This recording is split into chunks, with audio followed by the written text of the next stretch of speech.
पहली न्यूज़ जो दोस्तों थी, आपने देखा होगा कि जो हमारे प्रधानमंत्री जी हैं, वो पिछले 2 दिनों से पूर्वोत्तर भारत में हैं। अब पूर्वोत्तर भारत का एरिया आपको पता ही होगा, ये वाला एरिया। यानी सबसे पहले वो जो गए थे मिज़ोरम, आइजोल वाले क्षेत्र में, फिर उसके बाद इम्फाल गए, यानी मणिपुर वाले क्षेत्र में, फिर वहाँ पे चूड़ाचांदपुर भी गए थे, आपको पता ही होगा। फिर इसके बाद वो असम में हैं इस समय। तो असम में भी बहुत सारी उन्होंने योजनाओं का उद्घाटन किया है। तो वहाँ पे कुछ न्यूज़ें कवर थी, तो उसमें एक मुद्दा बहुत ज़्यादा चर्चा में था।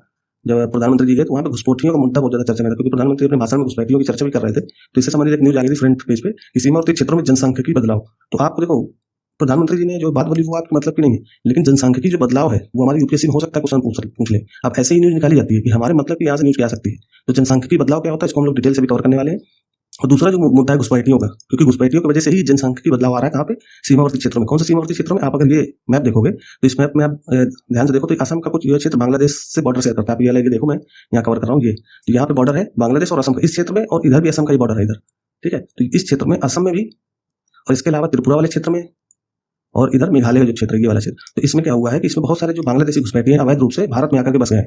उसका कारण क्या है? उसका कारण ये है कि वो लोग अच्छी आजीविका के लिए, मतलब भारत में अपना जो है रोजगार के लिए, अपनी अच्छी आजीविका के लिए अवैध रूप से घुस आते हैं। अवैध रूप से घुस करके यहाँ के जो बॉर्डर एरिया में जो भारतीय लोग रहते हैं उनकी संस्कृति को नुकसान पहुंचाते हैं। ये बॉर्डर एरिया देख रहे हो, ये वाला एरिया, तो संस्कृति का भी, कल्चर का भी नुकसान पहुंचाते हैं। तो बहुत सारे भारतीयों या सीमावर्ती भारतीयों की ये शिकायत रही है कि जो घुसपैठी है वो आ करके भारतीय संस्कृति को नुकसान पहुंचाते हैं, जो भारतीयों के लिए आजीविका है। मान लीजिए जो भारत सरकार ने कोई योजना बनाई, ये भारत की कोई कंपनी प्राइवेट सेक्टर की, वो अगर यहाँ स्थापित है तो वहाँ पे जो रोजगार है वो कहीं ना कहीं ये घुसपैठी लोग भी उसमें शामिल होकर के भारतीयों का हिस्सा खा जाते हैं। तो इससे जनसांख्यिकी बदलाव भी हो रहा है। और दूसरी बात ये भी है कि यहाँ पे रह करके वो काफी सालों से, दशकों से, यानी 1971 का जो युद्ध हुआ था भारत पाकिस्तान का, उसमें क्योंकि बांग्लादेश उसी समय बना था, तो उसमें बहुत सारे घुसपैठी भारत आ गए थे। तो जो भारत आएंगे तो यहाँ की स्थिति कहीं ना कहीं चेंज हो रही है इनके घुसपैठियों से। तो वही मुद्दा बहुत ज्यादा चर्चा में है। और आपको ये भी जानकर हैरानी होगी कि यहाँ पर इस बॉर्डर क्षेत्र में लगभग 70%, क्योंकि बांग्लादेश आपको पता होगा मुस्लिम बहुल क्षेत्र है, तो इन सीमावर्ती क्षेत्रों में कुछ कुछ जिलों में 70% मुस्लिम आबादी हो गई।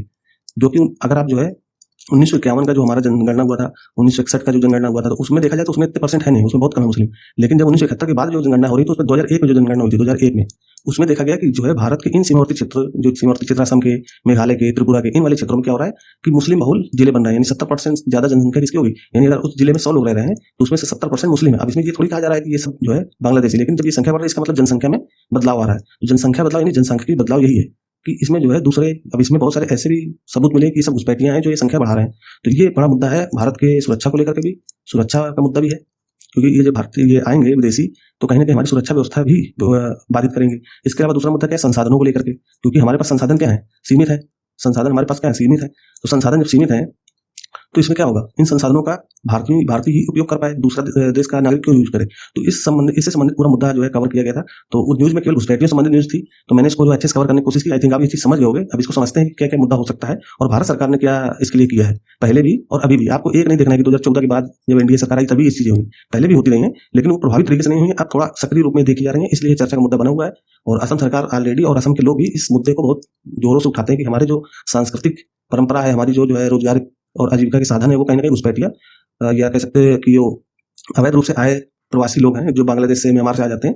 तो भारतीयों का जो संसाधन है, भारतीयों का रोजगार है, जो आजीविका की सुविधा है भारतीयों के लिए, वो कहीं ना कहीं ये घुसपैठिए उसका लाभ उठा ले रहे हैं। तो ये हमारी सबसे बड़ी चुनौती है। तो इससे संबंधित यूपीएससी क्वेश्चन भी बना सकता है। अभी मैं बताऊंगा कैसे यूपीएससी क्वेश्चन बनाता है। तो पहले मुद्दा समझते हैं। तो घुसपैठियों का मुद्दा आई थिंक आप समझ गए होंगे। ठीक है, एक बार और समझ लीजिए कि जैसे मान लीजिए ये, इससे समझते हैं मैप से, ताकि आपको चीजें समझ में आ जाए। मैंने पूरा बताने की कोशिश की, फिर भी एक बार आप समझ लो कि ये है बांग्लादेश। आपको पता होगा ये व्हाइट वाला क्षेत्र बांग्लादेश का है।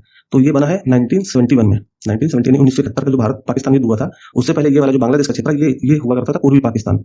अगर आप देखोगे 1947 का जो विभाजन हुआ था, 1947 का विभाजन, उसमें भारत और पाकिस्तान बने। तो भारत एक तरफ था और दूसरी तरफ पाकिस्तान। तो पाकिस्तान जो आज देखते हो वो पश्चिम पाकिस्तान था उस समय, कब? 1947 में। तो इसके दो भाग थे, एक तो पश्चिम पाकिस्तान जो आज वर्तमान में दिखता है आपको, और दूसरा था पूर्वी पाकिस्तान। तो पूर्वी पाकिस्तान ही आज का बांग्लादेश है, जो 1971 में बना। तो पूर्वी पाकिस्तान ही बांग्लादेश है। ठीक है, तो ये चीज आपको कंफर्म होनी चाहिए कि बांग्लादेश की स्थिति क्या है और ये पहले क्या था। तो पूर्वी पाकिस्तान था। आपको पता ही होगा कि 1947 का विभाजन किस आधार पर हुआ है कि जहां पर मुस्लिम बहुल क्षेत्र है वो पाकिस्तान के पास गए थे, और जो नॉन मुस्लिम क्षेत्र थे वो भारत के पास थे।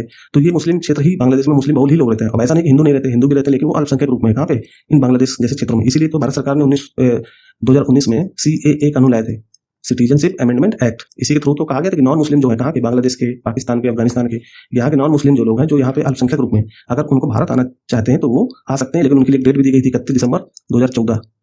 तो आपको सारी चीजें जानकारी होनी चाहिए। ठीक है, तो ये मुद्दा क्या था बांग्लादेश का कि यहाँ पे जो बांग्लादेश बना 1971 में, तो 1971 के बाद से बहुत सारे जो है बांग्लादेशी या घुसपैठिए इन भारतीय राज्यों में आ गए। कहाँ कहाँ? जैसे असम वाले क्षेत्र में आ गए, मेघालय वाले क्षेत्र में आ गए, त्रिपुरा वाले क्षेत्र में आ गए, और यहाँ तक कि पश्चिम बंगाल वाले क्षेत्र में भी हैं।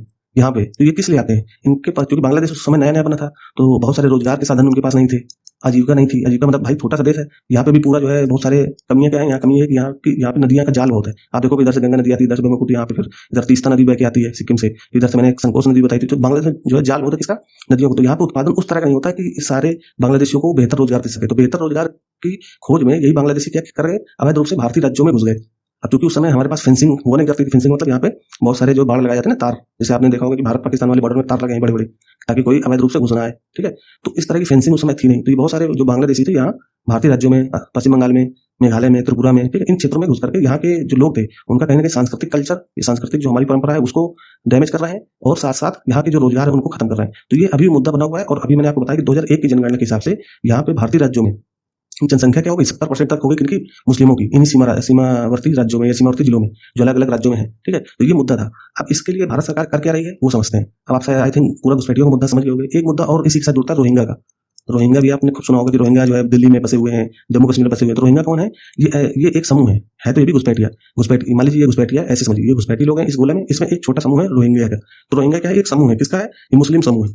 मुस्लिम ये है कहाँ के? ये है म्यांमार के। इस वाले क्षेत्र में अगर आप देखोगे तो ये यहाँ पे एक रखाइन प्रांत है। अगर मिजोरम से जोड़कर देखोगे तो यहाँ पे इसका बांग्लादेश का यहाँ बॉर्डर है। तो इस वाले क्षेत्र में रोहिंगा रहते हैं। तो इन रोहिंगा को म्यांमार अपना जो है नागरिक नहीं मानता, उनको अवैध रूप से मानता कि अवैध रूप से आ गए। तो ये रोहिंगा क्या कर गए हैं? भारत में प्रवेश कर गए हैं अवैध तरीके से, और अलग अलग राज्यों में ये जो है बस गए। तो रोहिंगा का मुद्दा अलग है, घुसपैठियां वो भी है, लेकिन उसको हम अलग किसी आर्टिकल में कवर करेंगे। अभी हमारा जो मुद्दा है घुसपैठियों से संबंधित है, हालांकि रोहिंगा भी जुड़ जाता है उसमें, लेकिन फिर भी हम लोग घुसपैठियों के संदर्भ देख रहे हैं। तो मोटा मोटा हमें पता होना चाहिए कि कहाँ पर रोहिंगा ये घुसपैठिए घुसते हैं और बड़ी समस्या क्या है। तो इस क्षेत्रों को लेकर, असम वाले क्षेत्रों में, क्योंकि असम जो है इन पूरे पूर्वोत्तर राज्यों में सबसे बेहतर स्थिति में है असम। अगर आप ये 7 सिस्टर देखोगे, अरुणाचल प्रदेश, नागालैंड, मणिपुर, मिजोरम, त्रिपुरा, मेघालय और असम, इधर सिक्किम भी है इसमें, ठीक है, नॉर्थ ईस्ट वाले राज्यों में। तो इसमें सबसे बेहतर स्थिति में, यानी सबसे ज्यादा जो है रोजगार, सबसे ज्यादा जो है अच्छी स्थिति में इन सभी राज्यों में असम है। तो आपको असम में ये मुद्दा ज्यादा देखने को मिलेगा बजाय इन राज्यों की अपेक्षा। तो आपको ये समझ में आना चाहिए कि कहाँ पे मुद्दा ज्यादा उठ रहा है, ठीक है। तो असम में क्यों उठ रहा है? क्योंकि रोजगार की जो सुविधाएं हैं वो असम में ज्यादा मिलते हैं। तो इसी संदर्भ में जो है बहुत सारे मुद्दे उठ रहे थे घुसपैठियों के संदर्भ में। तो भारत सरकार ने क्या क्या नियम बनाए हैं, क्या क्या किया है इसके लिए, तो ये समझते हैं। तो आप लोग जो है घुसपैठियों मुद्दा पूरा समझ गए होंगे। जनसंख्या की बदलाव मैंने बताया ही कि वहाँ पे क्या हो रहा है, जनसंख्या एक तरीके से बदल रही है। पहले जो है कुछ परसेंट था, अब ये जो है 70% तक मुस्लिम बहुल क्षेत्र बन गए हैं जो भारतीय राज्य में है, ठीक, भारतीय राज्यों के जिलों में। तो अब इस संदर्भ में क्या होगा कि बहुत भाई अगर ये नागरिक है भारत के तब तो ठीक है, तब तो इससे कोई चिंता की बात नहीं। लेकिन अगर ये घुसपैठी है भी, तभी तो इतना ये 70% कैसे हो सकते हैं भाई? 2000 अगर 1951 की स्थिति देखें, फिर 1961 की स्थिति देखें, और एटलीस्ट जो है 1971 से पहले की जो स्थिति देखें, जब बांग्लादेश बना था उससे पहले की स्थिति देखें, तो इन राज्यों में इतने मुस्लिम थे ही नहीं। यानी कहीं 20% है या 25% है, कहीं 30% है। अगर मान लीजिए मुस्लिम बहुल जिला है तो वहाँ जो 40% है, लेकिन 70% तक जो है मुस्लिम आ जाने, इसका मतलब कहीं ना कहीं ये घुसपैठिया ही है। तो इस संदर्भ में जो है भारत सरकार ने भी और हमारे प्रधानमंत्री जी ने भी चिंता व्यक्त की है, और इसमें भी कहा गया कि हम जल्दी इन विदेशियों को बाहर करेंगे। अभी कैसे करेंगे, इसके लिए बहुत सारे नियम भी बने हैं और बहुत सारे कानून बने हैं। तो इसको समझते हैं कि भारत सरकार क्या कर रही है इन घुसपैठियों से निपटने के लिए। तो भारत सरकार ने घुसपैठियों को रोकने के लिए नियम और योजनाएं बनाई हैं। पहला नियम क्या है? सीमा सुरक्षा और निगरानी। आपको पता होगा कि बीएसएफ और हमारी आरपीएफ, आपको आरपीएफ यहाँ क्या कर रही है? तो रेलवे पुलिस फोर्स जो होती है वो बांग्लादेश और पश्चिम बंगाल वाले बॉर्डर में, और साथ साथ जो है बांग्लादेश और असम वाले बॉर्डर में, अगर आप यहाँ देखो तो बांग्लादेश का ये बॉर्डर शेयर बांग्लादेश से होता है। तो यहाँ पे भी हमारी बहुत सारी ट्रेनें जो बांग्लादेश जाती है, तो आरपीएफ भी वहाँ पे सक्रिय रूप में काम करती है, ठीक है। तो बीएसएफ और आरपीएफ सीमा सुरक्षा के लिए जिम्मेदार है इन पूर्वोत्तर राज्यों में, ठीक है। इसके अलावा स्पेशल फोर्स भी भारत सरकार ने बनाया हुआ है इन राज्यों में, ताकि ये घुसपैठिए अंदर ना आए। फिर भी बहुत सारे ये अभी हुआ है, मतलब पहले ये थे सीमा सुरक्षा बल थे, आरपीएफ था, लेकिन अब ये एक्टिव फॉर्म में है। पहले इतनी निगरानी नहीं हो पाती थी, लेकिन अब इतनी निगरानी होती है कि इनको पुश बैक किया जाता है। पुश बैक का मतलब पीछे ढकेला जाता है, क्योंकि अभी भी ये जो है भारतीय बांग्लादेशी भारत में आ जाते हैं। क्यों? क्योंकि बांग्लादेश की स्थिति आपने देखा होगा पिछले 1 साल में कि वहाँ अस्थिरता है, वहाँ रोजगार नहीं है, वहाँ सरकार स्थिर नहीं चल पा रही है। तो बहुत सारे जो है कारण है जिसके कारण ये बांग्लादेशी भारत में घुस आते हैं। तो भारतीय जवान जो है हमारे, इनको पुश बैक करते हैं, पीछे ढकेलते हैं, बांग्लादेश में ही इनको कर देते हैं ताकि अवैध रूप से आए नहीं। और अभी हाल ही में भारत सरकार ने ये भी किया कि बांग्लादेश की पूरी बाउंड्री उसका फेंसिंग करेंगे। फेंसिंग मतलब वहाँ पे बाड़ा लगाया जाएगा, यानी तारों का एक जाल बिछा दिया जाएगा ताकि कोई भी अवैध रूप से भारत में न घुसे, ठीक है। तो ये हमारी जो सुरक्षा स्थिति को निगरानी के रूप में बढ़ा रहे हैं। तो पहला ये था कि सीमा सुरक्षा और निगरानी, यानी फेंसिंग करना, बॉर्डर सड़कें बना करके वहाँ पे जो सुविधाएं देना, बॉर्डर सड़कें बना रहे ताकि हमारी फोर्स वहाँ पे आसानी से पहुंच सके। इसके अलावा इलेक्ट्रॉनिक सर्विलांस सिस्टम भी है कि हम लोग सर्विलांस के थ्रू भी देखते हैं कि कौन सा व्यक्ति अंदर आ रहा है, कौन सा जा रहा है, ये सब चीजें देखते हैं। इसके अलावा बीएसएफ मैंने बताया आपको, आरपीएफ बताया कि सक्रिय रूप से ये विद्यमान है। इसके अलावा पूर्वोत्तर राज्यों में टास्क फोर्स का गठन किया गया, मैंने बताया कि स्पेशल फोर्स का भी गठन किया गया इन क्षेत्रों में, ताकि बांग्लादेश और म्यांमार से आने वाले घुसपैठियों को रोका जा सके। तो मुद्दा ये समझ गया कि पहली हमारी जो नियम है या कह सकते हो योजना यही है कि सीमा सुरक्षा निगरानी पे ध्यान रखना, और ये भारत सरकार ऑलरेडी कर रही है, ठीक है। अब दूसरा जो है नियम क्या है, एक फॉरेनर्स एक्ट 1946 का बना था, और सिटीजनशिप एक्ट, आपको पता होगा सिटीजनशिप एक्ट और ये दोनों एक ही है, 1946 का बना हुआ एक्ट है। इसी में तो संशोधन किया गया था 2019 में, इसको हम लोग जो है सीएए बोल रहे थे, इसका काफी विरोध हुआ था, ठीक है। तो सीएए क्या है, तो इसको भी इसी से जोड़ करके देखना है। सिटीजनशिप अमेंडमेंट एक्ट इसी सिटीजनशिप एक्ट का ही संशोधन था, ठीक है। तो विदेशी ट्रिब्यूनल इसी कानून के तहत विदेशियों की पहचान करते हैं। जो विदेशी ट्रिब्यूनल मैंने आपको पिछली न्यूज में बताया था कि फॉरेनर ट्रिब्यूनल्स क्या होते हैं, ठीक है। तो फॉरेनर ट्रिब्यूनल्स इन्हीं नियमों का, इन्हीं एक्ट का प्रयोग करके, सिटीजनशिप एक्ट और फॉरेनर्स एक्ट 1946 का प्रयोग करके विदेशियों की पहचान करता है। अब इसको एग्जाम्पल समझते हैं कि असम में 30,000 से अधिक लोगों को विदेशी घोषित किया गया है, किसके द्वारा? फॉरेनर ट्रिब्यूनल के द्वारा। ये एग्जाम्पल आप मेंस में लिख सकते हो। तो ये एक मुद्दा हो गया, मतलब इसका एक उदाहरण ये है जिसके तहत जो है हमारे फॉरेनर ट्रिब्यूनल जो बने हैं असम में, वो इसका निराकरण करते हैं। तीसरा है एनआरसी। आपने सुना होगा नेशनल रजिस्टर, एनआरसी इसको बोलते हैं, national register citizen I think बोलते हैं, जिसमें जो है रजिस्टर होते हैं ताकि हम जो है अपने भारतीयों की पहचान कर सकें और उनका रजिस्ट्रेशन करा सकें। तो 2019 में असम से लागू, आपको पता ही होगा एनआरसी। इसके अलावा सीएए लागू हुआ, कहाँ पे? असम वाले क्षेत्र में। अभी हाल ही में इसको लागू बना 2019 में इसका अमेंडमेंट, और अभी 2024 के आसपास इसको असम वाले क्षेत्र और पूरे भारत में इसको लागू कर दिया गया, इसको सीएए को, ठीक है। तो सीएए एक मुद्दा है जो हमारे घुसपैठियों को रोकने में मदद करता है। पांचवा क्या? असम रिकॉर्ड। एक असम रिकॉर्ड नियम बना है 1985 का। इसका सेक्शन 6A याद रखना। इसके तहत 1971 के बाद आए प्रवासियों को विदेशी माना जाता है। मतलब 1971 के बाद जो भी बांग्लादेश से आए हैं उन सबको विदेशी माना जाएगा। इससे पहले जो कोई आए तो उनको हम लोग ने क्या कह दिया, वो विदेशी नहीं है, वो भारतीयों में चूंकि घुल मिल गए हैं तो उनको हम विदेशी नहीं मानना है नियम के तहत, ठीक है। तो इसके तहत जो है 1971 के बाद आने वाले जितने भी बांग्लादेशी या घुसपैठी उनको विदेशी माना जाता है। इसके अलावा छठवा क्या है? निर्वासन और पुशबैक रणनीति अपनाना। मैंने आपको बताया ना कि पुशबैक करते हैं, पुशबैक मतलब पीछे ढकेलते हैं। तो ऐसे 300 से अधिक घुसपैठियों को भी हाल ही में 2024-25 में पीछे किया गया है, बांग्लादेश में ही भेज दिया गया। इसके अलावा एक ये नियम याद रखना, prevention of infiltration of foreigners. Infiltration का मतलब होता है अप्रवासी, ठीक है। तो फॉरेनर्स का प्रिवेंट करना, प्रिवेंट मतलब उनका बचाव करना, किसका? अप्रवासी लोगों का। तो ये स्कीम है केंद्र सरकार के द्वारा जो है इसको फंड किया जाता है, वित्त पोषित किया जाता है। इसी की मदद से पहचान की जाती है। इसी जो है स्कीम के तहत जो विदेशी है घुसपैठी उनका जो है पहचान किया जाता है और उनका निर्वासन में निर्वासन मतलब पीछे फिर से वहीं जहाँ से आए तो वहीं फिर से भेज दिया जाता है। तो एक तो ये याद रखना, prevention of infiltration of foreigners, तो इसको याद रखना। इसके अलावा एसआईआर जैसी प्रक्रिया भी हो सकती है। एसआईआर का मतलब स्पेशल जो चुनाव आयोग कराता है, इंसेंटिव रिवीजन जो बिहार में हो रहा है, ये प्रक्रिया भी असम और मेघालय, त्रिपुरा जैसे राज्यों में होगी। तो इससे क्या होगा? भारतीयों की भाई वोट किसका बनता है? केवल भारतीयों का। इससे भी पहचान मिल सकती है कि जो विदेशी हैं उनको हम जो है पहचान के रूप में यहाँ से एसआईआर जैसे मुद्दे से शामिल, क्योंकि इसमें 11-12 डॉक्यूमेंट्स वो इनके पास होंगे नहीं, इनके पास घुसपैठियों के पास, ठीक है। तो ये भी जो है विदेशी के रूप में पहचाने जा सकते हैं, ये प्रक्रिया अपनाई जा सकती है। इसके अलावा डेमोग्राफिक स्टेबलाइजेशन मिशन एक चलाया गया है। मतलब डेमोग्राफिक का मतलब हो गया जनसांख्यिकी रूप से स्टेबल करना, यानी जो जनसांख्यिकी बदलाव हो रहा है उसको स्टेबल करने के लिए एक मिशन शुरू किया गया अभी हाल ही में। तो उसका भी जिक्र आप कर सकते हो, ठीक है। तो आपको ये पूरा मुद्दा समझ में आ गया होगा। अब देखो यूपीएससी ये मुद्दे पूछ सकते हैं कि भारत सरकार ने किस तरह, चूंकि चुनौती है हमारे लिए, घुसपैठ क्या है? चुनौतियां हैं। तो अब इस घुसपैठियों की चुनौती के लिए भारत सरकार ने क्या किया है, इसके समाधान के रूप में आपसे पूछा जा सकता है मेंस में, ठीक है। तो अगर आपको ये समाधान पता होंगे जो हमने ऊपर बताए, तो आप आसानी से इसका उत्तर लिख सकते हो। चुनौती तो मैंने आपको बताया ही, 1971 के बाद से ये घुसपैठिए आ रहे हैं, यहाँ के संसाधन का हनन करते हैं। तो संसाधन चूंकि सीमित है भारत में, तो भारतीयों को ही नहीं मिल पा रहे हैं, हम दूसरे देश के लोगों को कहाँ से दे देंगे? तो ये हमारे पास चुनौती है। इसका समाधान यही है कि हम इनको पहचान करें। पहचान 9 तरीके से मैंने बताया, ये पॉइंट्स आप अगर देखोगे, 1 पॉइंट ये है, फिर 2 पॉइंट, 3, 4, ऐसे मैंने पूरे पॉइंट बताए आपको, है ना। तो ये पॉइंट्स आप समाधान के रूप में लिखो, फिर एक छोटा सा निष्कर्ष लिख सकते हो। अब देखो मैंने कुछ क्वेश्चंस लगाए हैं जो इसी पूरे लेख पर आधारित है, आप इसको समझो।